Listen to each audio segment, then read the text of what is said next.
Assalamualaikum warahmatullahi wabarakatuh. Alhamdulillahirabbil alamin wassalatu wassalamu ala asyrofil mursalin sayyidina Maulana Muhammadin wa ala alihi wa sahbihi asma'in nama ba'du. Ingkang sangat kula hormati Kiai Haji Dr. Insinyur Salahuddin sedanten keluarga Mbah Hasyim, sedanten dzurriyyah. Niki wonten putri, wonten bulik-bulik, wonten Gus Umar, wonten Bu Lili, wonten sedanten semua alumni, semua santri-santri yang kami cintai. Saya ini syukur sekali karena waktunya tinggal sebentar, jadi uji nyalinya juga sebentar. Saya akan ngomong sesuai spesialisasi saya, yaitu fikih. Karena saya murid Kiai Haji Maimun Zubair yang bersanad lewat Mbah Karim sampai Mbah Hasyim, atau bersanad lewat Mbah Mun, Mbah Zubair, kemudian Mbah Fakih Mas Kumambang, juga teman Mbah Hasyim ketika sama-sama ngaji di Mekah. Saya akan mengkagumi Gus Dur dari segi fikih. Ketika Gus Dur dilengsarkan dari presiden, yang paling saya kenang dan para ulama seluruh Indonesia, mungkin seluruh dunia mengenang adalah keberhasilan Gus Dur mengelola konflik itu tidak pertumpahan darah. Itu satu prestasi yang insya Allah jadi amal beliau, semoga mendapat ridhonya Allah Subhanahu wa Ta'ala. Karena yang paling dihindari oleh Islam sebisa mungkin adalah jangan ada darah menetes, apalagi hanya demi kekuasaan. Sehingga Rasulullah SAW sampai berdamai ketika terjadi tarik ulur di Sulhul Hudaybiyah. Saat itu Suhail bin Amr memberi sekian poin yang mendikte Rasulullah, semuanya merugikan Rasulullah. Tapi tidak semuanya merugikan Rasulullah, tidak ada yang menguntungkan sama sekali. Tapi Rasulullah menuruti itu semua demi tidak bertumpahan darah. Padahal Suhail bin Amr zaman itu masih kafir. Sehingga menjadi fikih bahwa perdamaian itu harus kita jaga. Sampai ada ayat wa in janahu lisalmi fajnalaha wa tawakkal 'ala Allah. Jika mereka ingin damai, kamu harus menuruti itu.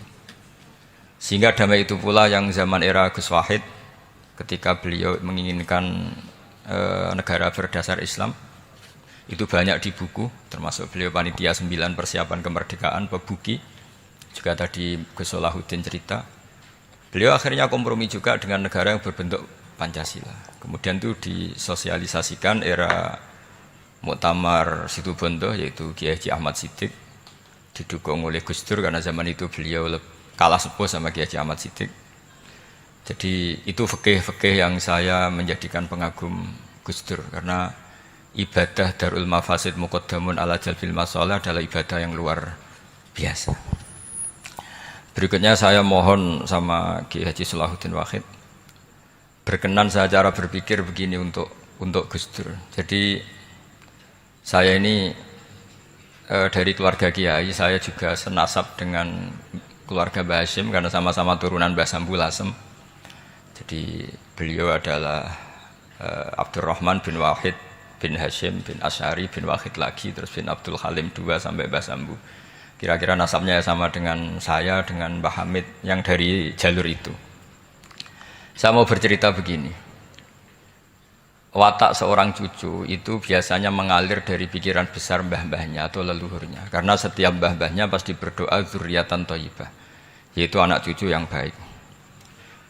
Saya sengaja di sini membawa kitab yang ditulis oleh Muhammad Asad Shihab, seorang Libanon. Menulis bahwa Mbah Hasyim Asy'ari adalah terhitung sebagai mujaddid, sebagai pembaharu Islam, setidaknya di Asia sini atau di Indonesia. Di sini ada kitab ini diterjemah beberapa kali, sebagian oleh Kiai Haji Mustafa Bisri, sebagian oleh Kiai Sodik Semarang. Saya punya edisi asli, edisi Arabnya, karena saya dari awal ingin ngaji sama santri-santri Tebu Ireng. Karena buyut-buyut saya itu termasuk gurunya Mbah Soleh Darat. Jadi buyut saya yang di Kudus, Pondok Damaran itu dulu Mbah Soleh Darat pernah ngaji di situ. Dan Mbah Hasyim kecil pernah ngaji sama Mbah Soleh Darat. Dan tentu biasa itu dalam ilmu sanad. Guru-guru saya indukannya di Mbah Hasyim juga pernah ngaji beberapa ulama di Pantura. Dan saya pastikan di antara perilaku atau manhaj Mbah Hasyim adalah, ini saya baca, guru-guru beliau kemudian ada perilaku yang persis ditiru Gus Dur. Jadi itu bukan sekedar bukan sekedar mitos atau kebetulan. Beliau punya pilihan-pilihan yang dipilih sampai akhir hayatnya. Di sini ada cerita proses Mbah Hasyim ngaji, kemudian pernah ada seorang Jerman mau belajar Islam sama Mbah Hasyim, kemudian ditemui beliau dengan sangat hangat.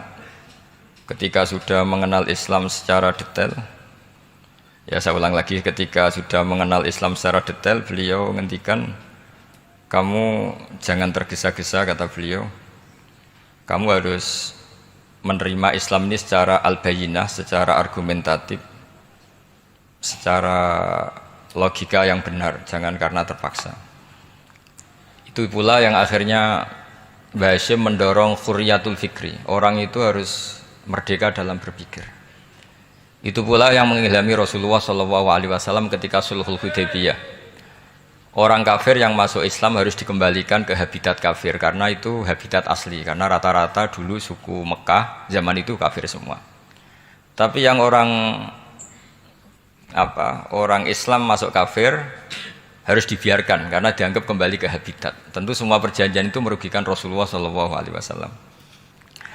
Tapi yang unik, Rasulullah itu menerima itu semua. Kata Rasulullah, sudah perjanjian itu kita terima saja. Akhirnya perjanjian itu diterima. Kemudian tapi Nabi hanya minta satu hal. Orang kafir Quraisy tidak boleh melarang orang diskusi Islam. Akhirnya mereka diskusi tentang Tuhan, tentang agama, tentang macam-macam. Sehingga mereka akhirnya membandingkan, namanya punya Tuhan batu sama Tuhan yang disebut Muhammad. Tentu mereka masih jangkar pakai nama Muhammad. Mereka diskusi. Kalau kita punya Tuhan berhala, efeknya begini-begini. Kalau Tuhan kita banyak, efeknya gini-gini. Diskusi. Yatafawwaduna fil hadis. Mereka diskusi secara terbuka. Terus fama ahadun ya'qilu syai'an illa dakhala fihi. Kemudian seseorang yang berpikir secara benar, yang mengenali Islam, pasti akan masuk Islam. Sehingga karena mereka diskusi bebas tanpa tekanan, akhirnya mereka memilih Islam. Dan setelah mereka Islam, mereka akhirnya ikrar Islam sama ikrar ya cara sekarang ikrar, kemudian menjadi Muslim, dan otomatis perjanjian itu dibatalkan.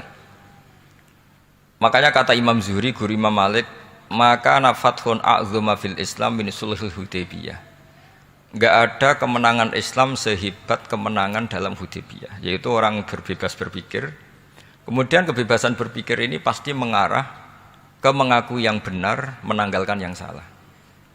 Tentu orang dulu mendewa-dewakan Lata Uzza, pokoknya menuhankan makhluk, menjadi sadar bahwa itu aneh. Kenapa kita harus sembah batu yang dipahat? Kenapa kita harus menyembah makhluk dan sebagainya? Dan akhirnya mereka Islam. Tapi dulu kalau suasana perang itu keinginan orang hanya ingin menang kalah.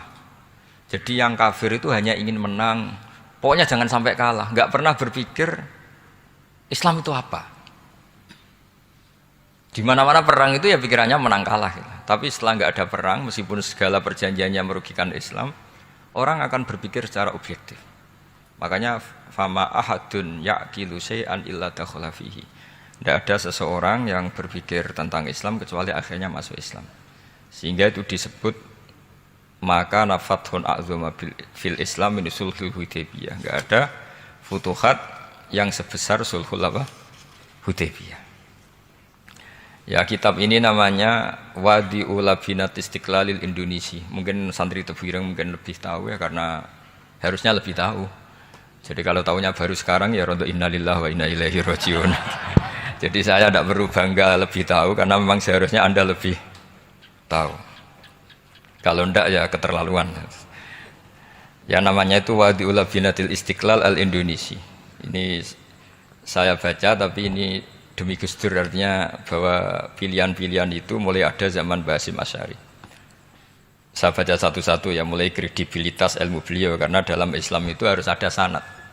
Saya pernah ditanya seorang ilmuwan, Pak Bahak, kenapa Islam itu harus ada sanad? Kita kan orang cerdas, kan bisa berpikir sendiri, ngapain nunggu pikirannya orang-orang gitu. Terus saya bilang agama itu agamanya Allah dan Rasul. Kalau pikiran kamu namanya agama kamu, bukan pikiran agama, kata saya. Kalau kamu punya pikiran, yang namanya pikiran kamu, tidak agama. Kalau agama itu harus bersanad. Jadi pikirannya Mbah Hasyim sama dengan pikirannya Mbah Mahfud pikirannya sama dengan Said Abi Bakar Sato sama dengan Sayyid Zaini Dahlan dan seterusnya sampai logika itu sampai Rasulullah Shallallahu Alaihi Wasallam. Saya beri sekian contoh. Pikiran yang kita ciptakan bisa salah, misalnya begini. Dulu misalnya Nabi pernah bersabda, al-qatil wal maqtul finnar, pembunuh yang dibunuh sama-sama neraka. Jadi idal taqal muslimani bisayfihima fal qatil wal maqtul finnar. Jika dua orang muslim bertemu sama-sama bawa pedang, maka yang bunuh maupun yang dibunuh itu sama-sama masuk neraka. Makanya kita harus syukur sekali Indonesia itu paling menghindari membunuh, karena kalau sesama muslim membunuh itu ancamannya berat, sama-sama masuk neraka. Bukan sekedar diboyong dari pondok Tebu Ireng, itu neraka gitu. Kalau dibayang pondok gampang gitu, nanti mondok lain gampang. Terus logika sahabat begini, hadza al-qatil fama balu maqtul. Oke ya Rasulullah, kalau al-qatil masuk neraka namanya pembunuh, oke kita terima. Tapi fama balul maqtul, lalu dosanya yang terbunuh itu apa? Wong dia korban kok dia dibunuh? Apa jawabannya Rasulullah sallallahu alaihi wasallam? Jawabannya innahu kana harison ala qatli sahibi. Sebetulnya dia juga mentalnya pembunuh, cuma nasibnya terbunuh. Jadi seperti misalnya sampean hasud saya, itu enggak perlu disakeni. Sebenarnya sampean yang inginnya ya menggusur saya, cuma nasibnya tergusur gitu. Makanya kalau ada orang rebutan pacar kok kalah itu udah usah disakeni. Sebenarnya mentalnya dia perebut gitu. Cuma nasibnya kalah gitu. Jadi apa ya? Ya tadi. Ya ini penting ya, penting sekali itu. Jadi sebetulnya ketika duel itu semuanya kan mentalnya pembunuh. Maka dia nasib saja sebagai maktul, tapi mentalnya pembunuh. Karena dia mentalnya, niatnya, komitmennya pembunuh, maka dia sama-sama di neraka. Maktul itu fakta, faktanya terbunuh, tapi mentalnya pembunuh, sehingga hukumannya sebagai pembunuh. Sama kalau sampean berebut itu mentalnya ya perebut, cuma nasibnya kalah atau terebut. Itu soal nasib. Ini saya baca dulu ya guru-guru Mbah Hasyim supaya clear. Selama ini yang dikenalkan beliau ngaji sama saya Mahfud, saya Khotib Minangkabau. Ini di kitab ini. Saya baca sesuai harokat yang ada di kitab ini. Nanti kalau sampean tidak cocok karena beda madhab, ya nggak apa-apa, asal pinter saja. Karena baca kitab itu unik. Kadang-kadang satu guru sama guru yang lain itu beda-beda. Dan biasanya guru itu nggak mau kalah. Mbah Mun itu sering cerita, ada kiai maknani wati ini lan wit alu. Itu muridnya gerutu karena pernah mondok itu kok nggak gitu. Pak guru, di kitab saya maknanya itu pohon elu. Lah iya cung, wit elu kena gua alu kata gurunya karena gurunya nggak mau kalah. Gitu. Ada yang guru itu salah baca wal jarodin lan lawang. Muridnya nggak terima. Pak Yai saya pernah ngaji itu maknanya walang. Lah iya walang sing ning lawang cung. Itu memang kasus makna-makna di Jawa itu banyak itu. Karena awalnya memang wis rodok bodoni. Kenapa saya bilang bodoni? Ini yang bilang Mbah Mun, makna Jawa ono bodoni ini. Karena watin itu kan nggak ada di Indonesia. Tapi kiai itu malu kalau gak iso maknani. Akhirnya wati ini wet elu. Tanyakan orang pakar ahli Jawa ya tidak tahu loh itu apa. Pokoknya butuhnya kiai itu ada lafaz ya ada maknanya. Padahal jenis itu nggak ada di Indonesia. Seperti haudat itu maknanya di Jawa sekedup. Sekedup itu rumah kecil yang ada di unta zaman dulu. Di Jawa ada enggak? Tidak ada. Kalau kamu tanya orang Jawa ini apa namanya? Namanya ya rumah kecil di atas unta. Tapi Kiai Jawa dulu punya makna namanya apa? Sekedup. Jadi Kiai Jawa itu luar biasa improvisasinya. Ya rodok bodoni itu. Lah yang sering bodoni itu bab halal haram, tapi bodoni apik. Yang tidak semua bodoni itu buruk, kadang wajib. Betul ya? Ini sama tergesola. Ini karena keahlian fikih saya juga barokahnya Mbah Hasyim Asy'ari supaya beliau senang. Beliau senang karena para nabi, para wali, para ulama itu tidak meninggal. Tadi kalau Mbak Anita bilang wafat itu kalau dalam bahasa Arab wafa yafi wafaan itu maknanya nuhoni. Nuhoni itu sudah memenuhi. Jadi sebenarnya memang nggak pernah ada orang mati itu. Jadi kita punya jatah umur, jatah rezeki sudah terpenuhi semua. Namanya wafat. Dari kata wafa yafi wafaan, sesuatunya sudah penuh maka diambil. Kalau roh sendiri nggak pernah meninggal. Ya roh sendiri kalau Mbak Anita bilang kita memperingati kehidupan Gus Dur ya memang hidup karena tadi nggak ada siapapun bilang orang itu mati. Orang mati itu adalah jasad, rohnya diambil dari jasad. Lah roh sendiri ini nggak pernah berstatus mati karena makanya orang Jawa semua sepakat. Wong mati ku piye sing nyawane dijabut. Jasadnya mati, nyawanya diambil. Kemudian nyawa ini yang mengalami dapat nikmat maupun dapat azab. Sehingga keyakinan ahli sunnah wal jamaah ini perlu didoakan karena menghadapi Allah butuh topangan doa dan doa itu nggak pernah salah karena otoritas doa itu milik Allah Subhanahu wa Ta'ala. Tidak bisa kamu nyemprit Allah ini sudah akhirat loh, amal nggak ada gunanya loh, tidak bisa. Allah tetap zat yang bisa mengabulkan doa siapa saja. Sehingga ahli sunnah berpendapat doa itu yanfa'ul mayyit, doa itu manfaat untuk mayit. Sehingga Basim Asy'ari ngarang secara spesifik risalah an ahli sunnah wal jamaah. Di antara yang paling pokok adalah ad-du'a yanfa'ul mayit, bahwa doa itu manfaat pada mayit. Ini saya hitung ya guru-gurunya Mbah Hasyim. Darusal Hadz Muhammad Hasyim Asy'ari ini karangannya Asad Syihab, orang Libanon. Buku ini selesai tahun 72. Beliau lama sekali ikut ngaji di sini sama Mbah Hasyim. Tapi sebagai peneliti, beliau ke sini sudah alim. Ndak terus masih ngapalkan alif bata itu ndak, itu masih sudah alim. Darusal Hadz Muhammad Hasyim Asy'ari fil Haramil Makki Syarif fi Makkah al-Mukarramah alaihi ulama. Seterusnya beliau hitung ya. Amsalus Syekh Ahmad Amin Al-Attar wa Sayyid Sultan bin Hasyim wa Sayyid Ahmad Zawawi. Ya dihitung ya sudah berapa itu. Tapi beliau ke sana sudah alim loh. Jangan sampean kira kalau sampean ke sana itu jadi TKI repot nanti itu. Itu kata Mbah Mun kalau ada orang mau mondok Mekah. Apa mondok Mekah wis alim dereng. Kersane pinter bahasa Arab, bakul es neng Arab pinter bahasa Arab kata. Jadi kalau beliau kalau sama orang belum alim mondok di Mekah itu agak duka beliau.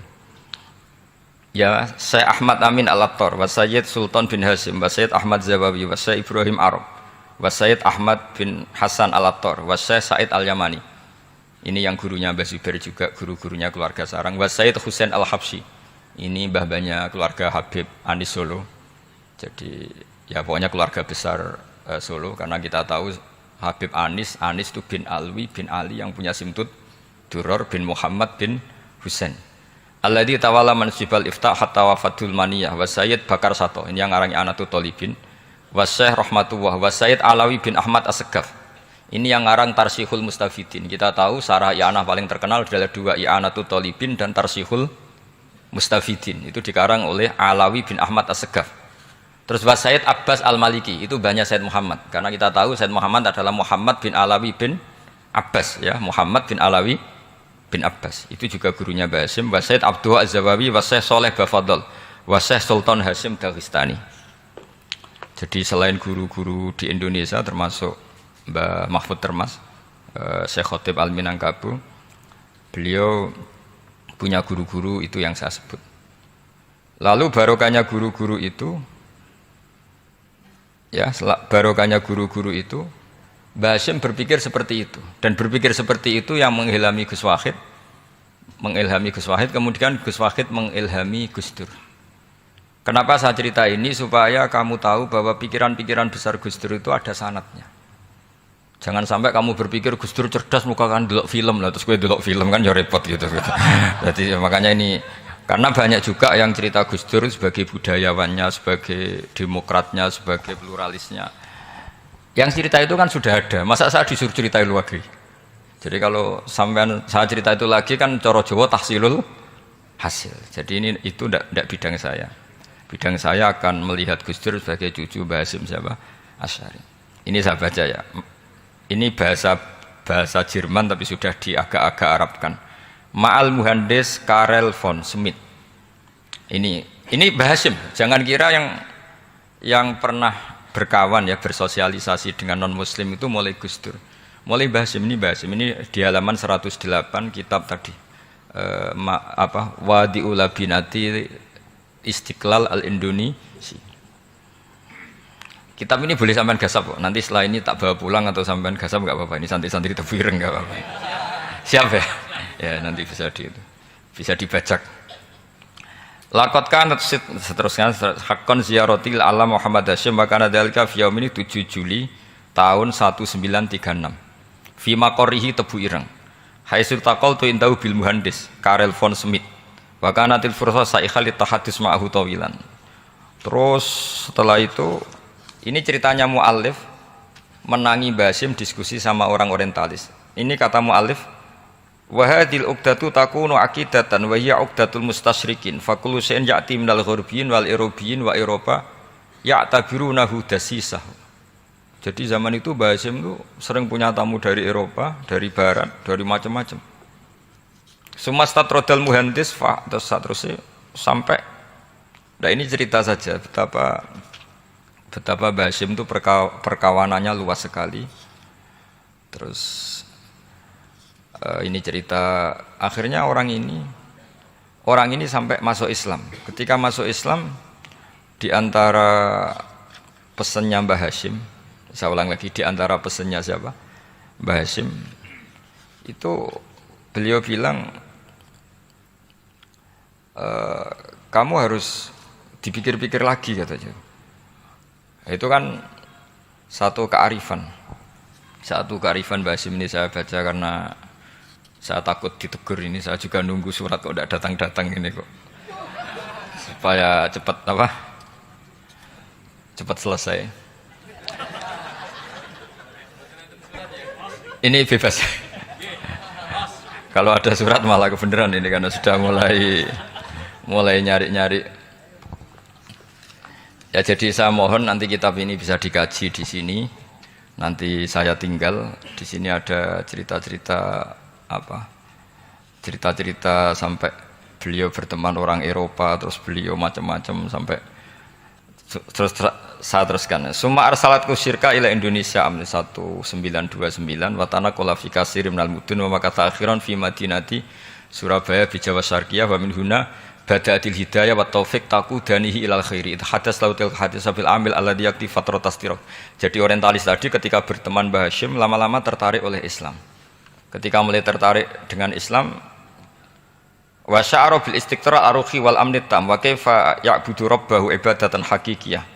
Terus mulai tertarik dengan Islam, terus konsultasi sama Mbah Hasyim. Jadi tertariknya barokahnya Mbah Hasyim. Orang ini kemudian wabakiyal muhandis itu insinyur Karel von Schmidt fi Indonesia hatnan dalatil harbul alamiyah sehingga perang dunia kedua selesai wa indama qawamal Indonesiun didal hukmil al-Hulandi fi harbil istiqlal am wa kanal muhandis fi sufil Indonesian dafa'u islamuhu liya syarika sak terus. Terus ini saya cerita, jadi Mbah Hasyim pernah mengislamkan orang Belanda, orang Jerman. Orang apa? Orang Jerman, terus orang ini hidup di Hamburg. Sampai akhirnya beliau dakwah Islam di sana. Jadi ini ini penting ya supaya sampean tahu bahwa Tebu Ireng mulai dulu adalah komunitas internasional. Ya, Tebu Ireng mulai dulu adalah komunitas internasional. Jadi terus ketika ngadepi Indonesia yang dijajah, ini Mbah Hasyim bersama kawan-kawannya sepakat iktikaf di Multazam. Ini saya baca ya. Wa akhiran istama'a ma'a nukhbatin min haula'i talaba min zalama alaihi al-had Muhammad Hasyim ala ayata'ahadu wa yaqumu bi amalin fi lailatin lailan min laili syahri Ramadan. Al-mu'azzam istama'a haula'i talaba waladina yantamuna ila iddati qawamiyatin. Qawamiyah itu kalau bahasa sekarang perlawanan min Afrika wa buldani janubi Asia, Asia Tenggara wa Asia Wusta, Asia Tengah wal buldan al-Arabiyah wa kanal had Muhammad Hasyim Asy'ari ahadahum wa waqafu jami'an amamal multazam bil Ka'batil musyarrafah wa ahadu wa aqsamul yamin ala yakum bil jihad fi sabilillah li ilahi kalimatil Islam wa tauhidil muslimin bin nasril ilmi wa tau'iyah wa tafaqquh fiddin talaban lil mardatillahi ta'ala la yarjuna min wara'i dzalika malan wala mansiban li anfusihim. Jadi sebelum beliau pulang ke Indonesia, itu komunitas Asia Tengah, Asia Dekat, Asia Jauh, semuanya dijajah karena Mesir dijajah Prancis, yang Burma dijajah ini, yang Indonesia dijajah ini, semuanya berdoa di Multazam. Intinya Mbah Hashim itu patriotik betul, patriotik betul. Tapi ya religius betul. Beliau berdoa di Multazam, beliau menyanggupi siap jihad melawan penjajah. Tapi saat itu juga berikrar kalau semua itu tidak untuk nyari pangkat. Makanya saya yakin Gus Dur adalah orang saat jabat presiden karena supaya Indonesia tidak chaos. Buktinya apa? Ketika beliau dilengsarkan ya santai saja. Wong ngajine wa mal hayatud dunya illa mataul ghurur. Jadi ya santai saja itu. Ndak jadi masalah. Terus kitab ini menerangkan, ini saya baca ya. Li khidmatid duwal alladzina laha musta'maratun. Musta'marat itu dijajah mislu Holanda wa Inggris wa Rusia wa Persia wa fi hadzal amri bidzat ara ana alal muslimin wal mas'ulin khususan. Ini intinya ulama-ulama yang dari timur jauh kemudian sowan ke Mbah Hashim minta fatwa karena negara-negara mereka juga dijajah. Jadi dulu orang dari Jerman, dari mana-mana belajar Islam juga sama Mbah Hashim. Yang negara-negara Asia Timur, Asia Dekat itu juga kalau konsultasi kemerdekaan juga sama siapa? Mbah Hashim. Jadi uniknya kitab ini ditulis oleh orang Libanon. Jadi orang Libanon itu saking penasarannya sama Mbah Hashim Asy'ari itu datang ke sini. Ya, datang apa? Datang ke sini untuk belajar sama Mbah Hashim. Dan di antara belajar itu kemudian sampai sini ternyata tamu-tamunya Mbah Hashim dari berbagai negara. Mulai yang konsultasi cara memerdekakan negaranya karena ngalami dijajah sampai cara belajar Islam yang benar, termasuk tadi yang Karel von Schmidt tadi yang masuk Islam karena konsultasi sama Mbah Hashim, padahal dia orang Jerman. Terus di antara kelebihannya Mbah Hashim ini juga ditiru Gus Dur, wal haju Muhammad Hashim la yajidu kharajan ayuna kisau sami' wal mukhatab bal yurahibu bidzalik. Mbah Hashim orang yang enggak tersinggung ketika pendapatnya ditentang atau digugat oleh lawan bicaranya. Beliau santai, tidak terus ya tidak berontak, ya santai aja. Enggak terus angger dibantah, oh membantah kiai kualat, itu enggak ada sanadnya. Nah ini saya pastikan ya bahwa kehebatan Gus Dur itu kita enggak lepas dari barokahnya siapa? Mbah Hashim. Sekali Rasulullah Shallallahu Alaihi Wasallam sebagai Sayyidul Khalqi, Sayyidul Anbiya al Mursalin, beliau yang ngakui ana da'watu Ibrahim wa bisyaratu Isa. Aku hebat ngene iku barokah dongane Nabi siapa? Ibrahim. Maka ini sesuatu yang saya tekuni, jadi enggak salah kalau bicarakan Gus Dur ya harus bicarakan Mbah Hashim. Sama bicarakan Nabi Muhammad sallallahu alaihi wasallam juga harus membicarakan Jadduhul A'la yaitu Ibrahim alaihi salam. Jadi ini kitab bisa dipakai atau digasap ya enggak apa-apa. Artinya gini, gasap itu kalau saya ada ridho jadinya gasap, kalau ridho ya jadinya boleh. Dan menjadi gasap kalau enggak dipelajari. Ya, jadi kalau mau enggak terus tinggo jimat itu kita Gus Bah sakti, wah ya repot makanya ini. Nah kalau dipakai itu gasap. Tapi kalau nanti didiskusikan sama teman-teman, kemudian menjadi baik, menjadi luar biasa, saya ikut ngamal. Terus saya ulang lagi, saya teruskan. Ittisolatuhu. Ittisolatu itu komoditas beliau. Lahu ittisolatun wasi'atun wa mukatabatun ma'a katsirin min zu'ama'il alam al-islami fi dzalikal ahdi. Fianhum Asy Abdul Aziz As-Sa'alibi wa Sayyid Diyauddin wa Syairozi Adwul Injil al terus. Beliau punya perkawanan besar di komunitas internasional, termasuk Syekh Muhammad Abdul Karim Al-Khattabi wa Sayyid Alawi bin Thahir Al-Haddad, Mufti Sultanati Johor.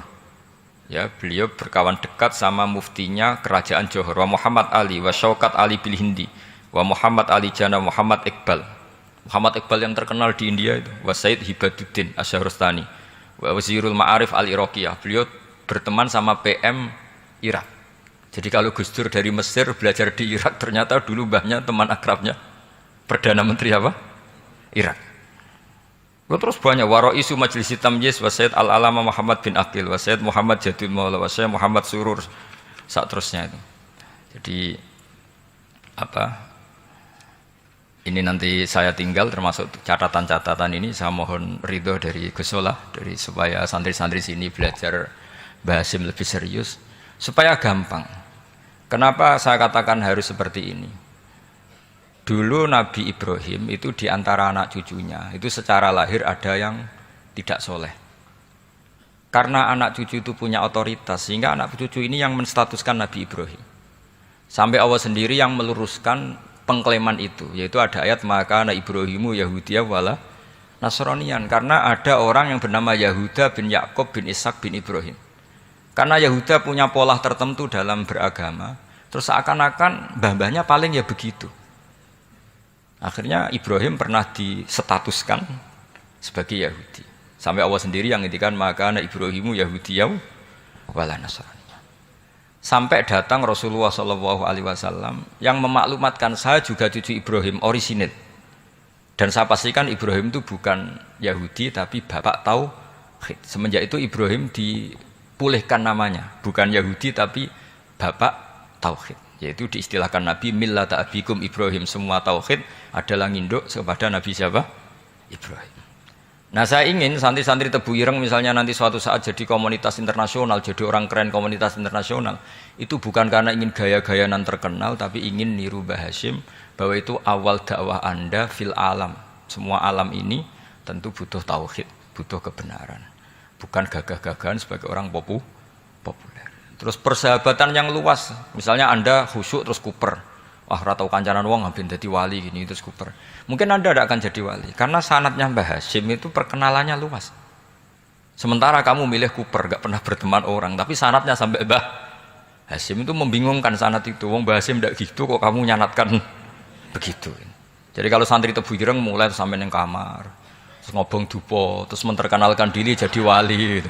Nanti tonggo kamu ngira itu produk Mbah Hasyim karena kamu santrinya. Kan dianggap cerminan gurunya sampai Mbah Hasyim. Nah kalau ada yang teman-teman gitu harus dimaklumatkan itu sanad mungkotek. Bahwa sanad itu tidak benar. Ini kapan ini ditegur? Ini saya sudah mulai menunggu. karena ya repot ini kalau kelamaan ini nanti itu. Terus ini khazanahnya Mbah Hasyim. Khazanah itu ya perpustakaan kalau sekarang. Maktabatuhu. Tu'addu maktabatul khat Muhammad Hasyim Asy'ari min aghnal maktabat likhtiwaiha ala anfasil kutub. Jadi ini kadang harokatnya ya beda dengan bacaan saya, sama nanut bacaan saya saja. Di sini ditulis anfusil kutub. Selalu saya baca anfasil kutub karena maknanya kitab terbaik. Kalau kitab terbaik bacanya bukan anfus tapi apa? Anfas. Ya nanti kamu debat sendirilah sama teman-teman ini bacanya apa. Karena ini kadang harokatan. Kalau kadang harokatan repot, ape bantah itu kadang sungkan mbek sing aran, orang bantah kadang beda.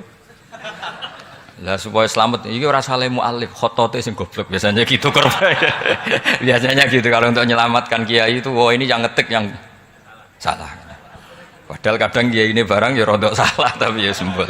Daripada suudzon sama kiai kan mendingan sama pengurus. Ya gitu ya sepakat ya. Jadi ya sudah terus. Ya saya baca. Tu'addu maktabatul khat Muhammad Hasyim Asy'ari min aghnal maktabat likhtiwaiha ala anfasil kutub al-ilmiyah al-islamiyah. Jadi kalau tadi yang diceritakan para kawan-kawan Gus Dur suka baca. Itu Mbah Hasyim itu kitabnya banyak sekali dan semuanya kitab terbaik. Min matbu'atin baik yang dicetak wa makhtutatin baik yang masih tulisan tangan. Athariyatin qadimah baik kitab-kitab yang sudah hampir punah karena saking lamanya. Wa tadummu hadil maktabah jullal kutub al-mu'allafah wal lughat al-arabiyyah wal indonesia wal jawiyah wal malaysia wa ba'dal lughat al-ajnabiyyah al-ukhra. Jadi zaman Mbah Hasyim itu perpustakaannya sudah ada bahasa Indonesia, bahasa Jawa, bahasa Malaysia, bahasa Inggris. Itu yang nulis orang Libanon. Sampai santrinya Mbah Hasyim tidak tahu innalillahi wa inna ilaihi rajiun. Maka ini yang kepertobatan ya saya kasih. Jadi ini saya biasa guyon, kesoalnya ini guyon sama santri. Saya tidak midatoni kiai, jadi ini guyon sama santri. Semoga guyonan ini manfaat. Wassalamualaikum warahmatullahi wabarakatuh.